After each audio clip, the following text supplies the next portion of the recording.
हाथ दिखा दीजिए दर्शकों। आइए इनको हाथ दिखाइए, गोलू दिखाइए, हाथ पास से दिखाइए और दिखाइए कि ये हाथ कैसे हुआ था सर। ये हमारा उसमें लड़ाई में हो गया था, उस समय हम घायल हो गए थे, लेकिन हमारे जो भारत सरकार है, जो हमारा मिलिट्री अस्पताल है, हमको समुचित इलाज बहुत अच्छा किया कि आज मैं इतना उकड़ने घायल होने के बाद भी हम जो है आज जो है ठीक हो गए। अभी सभी बच्चे मेरे को फौजी फौजी कह के कहते फौजी सर फौजी सर। अब एक उनको बच्चों को ये हो गया कि ये मिलिट्री से आए हैं, इनको एक सिखलाई तो मिल गई कि ये आदमी सेना की सेवा करके आए, इतना तो बयान हो गया उनको कि ये फौजी आदमी है। तो नमस्कार दर्शकों, फ्रीडम न्यूज़ इंडिया देख रहे हैं आप, और इस वक्त मैं जहां पर आया हूं एक ऐसे इंसान का, एक ऐसे देश के ऐसे रक्षक का आज इंटरव्यू लेने वाला हूं जिनको ये जान लीजिए दर्शकों, जो लड़ चुके हैं, करगिल का युद्ध भी इन्होंने लड़ा था और इस वक्त फ़िलहाल प्राथमिक विद्यालय में है। ये उच्च प्राथमिक विद्यालय है ना सर, ये उच्च प्राथमिक विद्यालय है भीटा, यहाँ पर ये इनकी नियुक्ति की गई है। विकास खंड जसरा प्रयागराज में पड़ता है। और बात करते हैं आज इनसे, इनके एक्सपीरियंस के बारे में। वहाँ पर इन्होंने युद्ध लड़ा था करगिल के समय, और काफ़ी ज़्यादा ये जान लीजिए दर्शकों कि आज मुझको मतलब अपने इंटरव्यू लेते समय एक अंदर अजीब सा महसूस हो रहा है, क्योंकि मैं आज उस व्यक्ति का इंटरव्यू ले रहा हूँ दर्शकों जिसने अपने देश के लिए लड़ा है, जो अपने देश के लिए लड़ा है। तो सबसे पहले आपका शुभ नाम जानना चाहेंगे सर। हमारा नाम राम प्रकाश द्विवेदी, जो है हमारा विलेज है इधर सुनवय, ब्लॉक शंकरगढ़, प्रयागराज।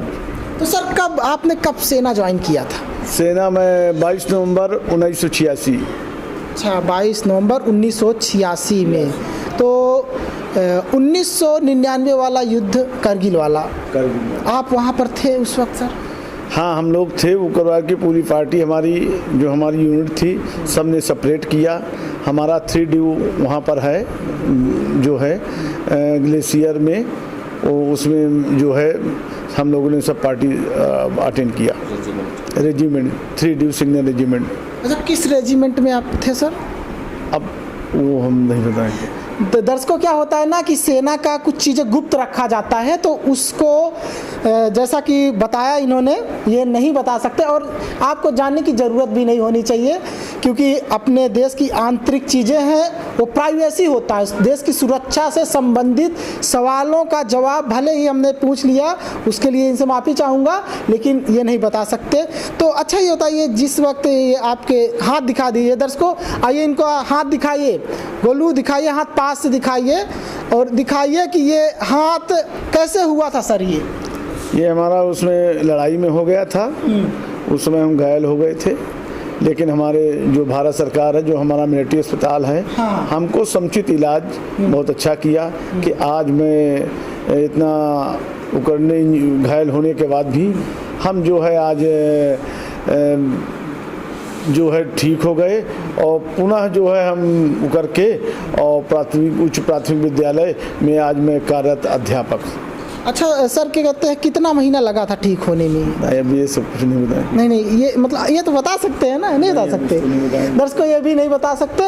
ये जान लीजिए, कुछ चीज़ें जो होती हैं सेना को, ये कहा जाता है, वहाँ ट्रेनिंग दिया जाता है सेना को अपने, कि आप ये चीज़ बता सकते हैं, ये चीज़ शेयर नहीं कर सकते। बच्चों आप लोग बाहर रहो, अंदर आना नहीं है आप लोगों का। इंटरव्यू चल रहा है, ये जान लीजिए दर्शकों। इस वक्त मैं स्कूल में आया हुआ हूँ, तो इस वक्त सर को क्या है ना कि बड़ी जिम्मेदारी दिया गया है बच्चों को पढ़ाने का। तो क्या हम किस तरह से महसूस कर रहे हैं इस वक्त? देखिए, सेना में हम लोग लगन से। सर आप यहाँ पर किस पदवी पर हैं, पहले ये बता दीजिए। हम सहायक अध्यापक हैं, जो है सहायक अध्यापक के पद पर हूँ। राम प्रकाश द्विवेदी मेरा नाम है।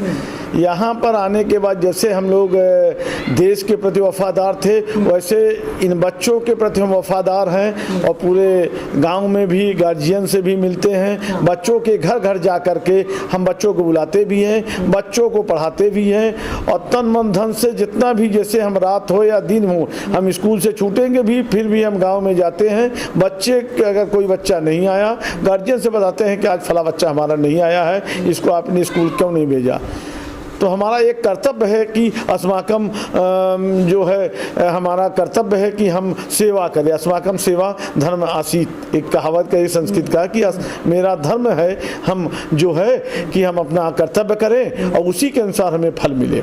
ये जान लीजिए दर्शकों कि इनका कहना है, देखिए इन्होंने अपने देश के लिए भी सेवा किया, करगिल का युद्ध भी इन्होंने लड़ा, और आज ये सोच सकते हैं ये कोई सेना ही कर सकता, सेना का कोई जवान ही ऐसा कर सकता है कि पहले तो वहाँ पर उन्होंने युद्ध लड़ा और उसके बाद कुछ लोग होते हैं ना, अगर मतलब किसी दूसरे संस्था में देखा जाए तो कोई कर्मचारी होता है तो ये होता है कि हाँ अब हम रिटायर होने वाले, अब आराम करेंगे। क्या उस तरह की भावना आपके अंदर नहीं जगी? कोई वैसा नहीं है, हमारी कोई भावना आराम करने की नहीं है। हमारा कर्तव्य है कि हम बच्चों के साथ रात दिन मेहनत करें और जिसके लिए हम आए हैं यहाँ पर उसको तन मन धन से पूरी ताकत से बच्चों की सेवा करें।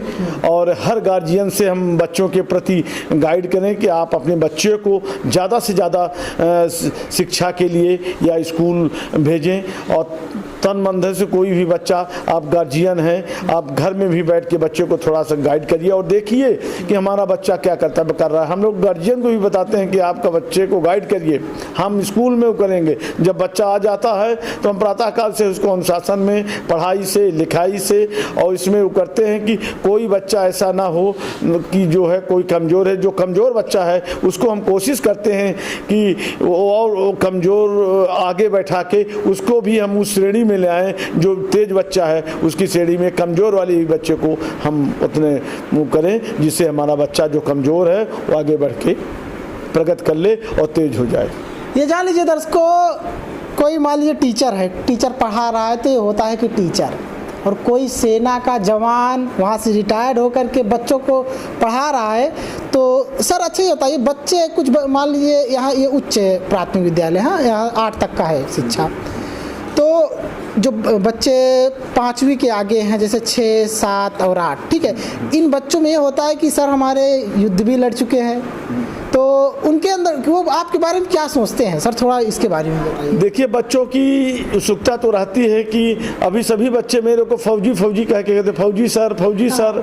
अब एक उनको बच्चों के ये हो गया कि ये मिलिट्री से आए हैं, इनको एक सिखलाई तो मिल गई कि ये आदमी सेना की सेवा करके है, इतना तो ज्ञान हो गया उनको कि ये फौजी आदमी है। अगर वहाँ पर रह के आए हैं सेना में तो यहाँ भी पूरी तत्परता से सेवा करेंगे और बच्चों के साथ लगन से कार्य करेंगे और उनको जो है हर चीज़ पढ़ाने की हो या जो भी हो उनको हर चीज़ सिखलाने का हमारा कर्तव्य है और बच्चों को सिखाते भी हैं। अच्छा सर, आपके जो कहते हैं बच्चे हैं वो क्या करते हैं उसके बारे में थोड़ा बताइए। अभी हमारे बच्चे देखिए, हमारे 2 लड़की 1 लड़का है। बड़ी लड़की हमारा BSc कर चुकी है, JNM कर रही है। दूसरी लड़की हमारी A&M इंटर करने के बाद A&M कर रही है और छोटा लड़का है वो इंटर में है, इस समय इंटरनेशनल स्कूल संस्कार सुलेम सराय में है। अच्छा, बच्चे मतलब बच्चों के अंदर वो उत्सुकता नहीं जागी सेना में जाने का? नहीं, बच्चों में हम यही सिखाते हैं कि हमारा कोई बच्चा दरोगा जाए। हमारी एक शिक्षा है कि आप DM भी बने, कलेक्टर भी बने, कोई सेना में जाए, कोई पुलिस में जाए। जैसे मैं सेना से आया हूँ, बच्चों को कहता हूँ देखिए मैं सेना से आया हूँ, आप लोग भी ऐसे सेना में जाओ ताकि वहाँ से भी आओ और उसके बाद सिविल सर्विस में कोई मास्टर बनो, कोई बैंक मैनेजर बनो, कोई क्लर्क बनो। तो सेना की सेवा करना एक हमारा देश के प्रति वो है। हम अपने देश की रक्षा करने के लिए बच्चों को यानी प्रेरित करते हैं और बच्चे भी जो फौज का जो भी है देश के प्रति, उनको जब कोई कहानी या कुछ ऐसा चीज़ सुनाता हूँ तो खुश होते हैं और पूछते भी हैं कि सर ये कैसे हुआ, ये ऐसे हुआ। तो उनको हर बच्चों को बताता हूँ कि ये देश का वो है और सेना का जो वो है। इसलिए बच्चे भी सेना में जाने के लिए हमारा काम है कि बच्चों को पढ़ाई से लेकर के अभी से हम उनको अगर प्रशिक्षण देते रहेंगे, याद दिलाते रहेंगे तो कोई बच्चा सेना के प्रति जागरूक रहेगा और सेना में जाने के लिए तैयार रहेगा। अच्छा, बच्चे क्या बोलते हैं जब आप बात बोलते हैं कि फौजी सर आ गए, फौजी सर आ गए, तो क्या उन कुछ बच्चे ऐसे भी हैं जो कहते हैं कि हमको भी सब फौज में जाना है? नहीं, ऐसे कुछ बच्चे हैं जो कहते हैं सर हमको भी सेना में जाना है।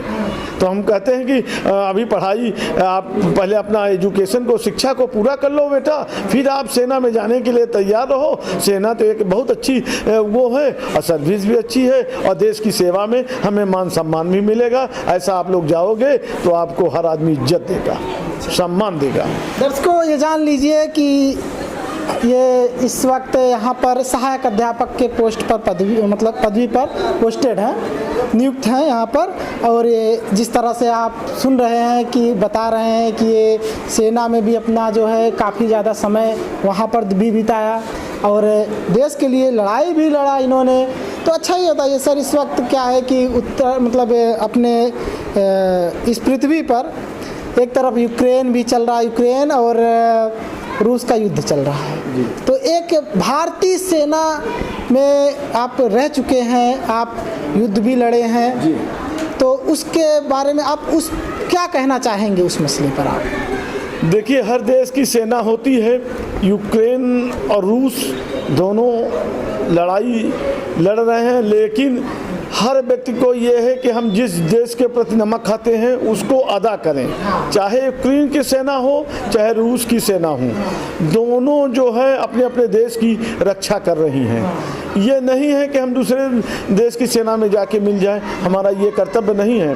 हम अंतिम दम तक, मरते दम तक अपने देश की सेवा करें और अपने कर्तव्य और धर्मपरायणता में जो है निष्ठुर रहें। यानी उसी लगन से हम जो है सेना का, जो भी देश का वो है, हम उसके प्रति जागरूक रहें। दर्शकों, तो आप सुन रहे थे हमारे देश के क्या कहते हैं एक ऐसे जवान जो करगिल में युद्ध लड़े और इस वक्त भी कुछ और कर्मचारी होते हैं कुछ और संस्था से, तो उनको लगता है कि अब हम रिटायरी ले लिए हैं, अब आराम करेंगे घर पे, पेंशन सरकार देगी तो आराम करेंगे, समझ रहे हैं, कुछ और संस्थाओं से। लेकिन इनके अंदर जिस तरह की भावना है अभी भी देश सेवा करने का और देश में जो छोटे छोटे बच्चे हैं देश के भविष्य को उसको बनाने का, तो कुछ कमी लोगों में होता है और ख़ास तौर से हमारे देश के सेना के अंदर तो वो चीज़ होता ही है।